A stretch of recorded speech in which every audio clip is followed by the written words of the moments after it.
WT0349 IB Ferlin Grobel Toroba, 33 years old, single, college graduate with 2 years of housemaid experience in the Philippines.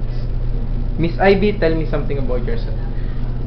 Good afternoon. I'm Ivy Ferlin Grobel Toroba. I am 33 years old.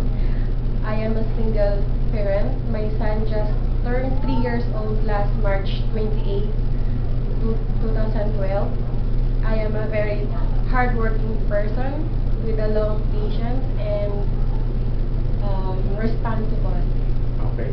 So, how many hours is your travel time from your place to Manila? It takes 2.5 hours. Okay, 2.5. Yes. Then, can you tell me some of your hobbies as an individual?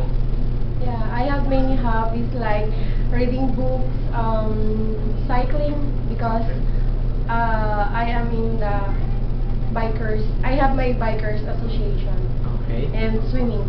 Okay. So, are you willing to work in Hong Kong as a domestic helper? Definitely, yes. Okay. For example, in Hong Kong, they ask you to take care of a newborn. Are you willing to take care of a newborn baby? Yes, of course. How about elderly? Yes, Can you tell me the step-by-step procedure in bottle feeding? of course. First, you wash your hands and Okay. then sterilize the wash the bottle, the feeding bottle, sterilize it, and put the desired water or the mineral water and then the milk and shake it and put it on your wrist. Either the milk is hot or cold, or if it is ready to feed the baby. Okay. So, do you know how to cook? Like Chinese foods, yes? Yeah, a little. Like what? Like chop suey, Okay. mushroom soup, and wonton. Okay. So, among any other countries in Asia or in the world, why did you choose Hong Kong? Because I know that people in Hong Kong are good and the place is very nice. Okay. So, do you know how to sing any lullaby song Yes. for babies? Yes. Can you sing one for us? Okay. I have two hands, the left and the right. Hold them up high, so clean and bright. Clap them softly, 1, 2, 3. Clean little hands are good to see. Okay, very good. Thank you very much. So, for example, you're already in Hong Kong, then you feel homesick. What will you do?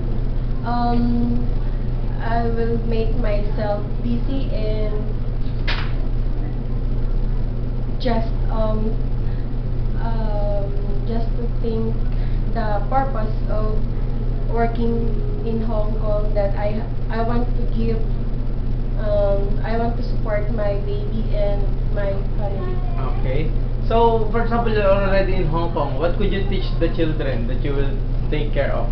The basic ABC Yes. and good manners, and teach them how to be respectful. Okay. So, what will be your message to your soon-to-be or future employer? Sir, ma'am, please hire me because I know myself that I am competent and responsible in all the works that you are going, that I am going to take. I am a hardworking person.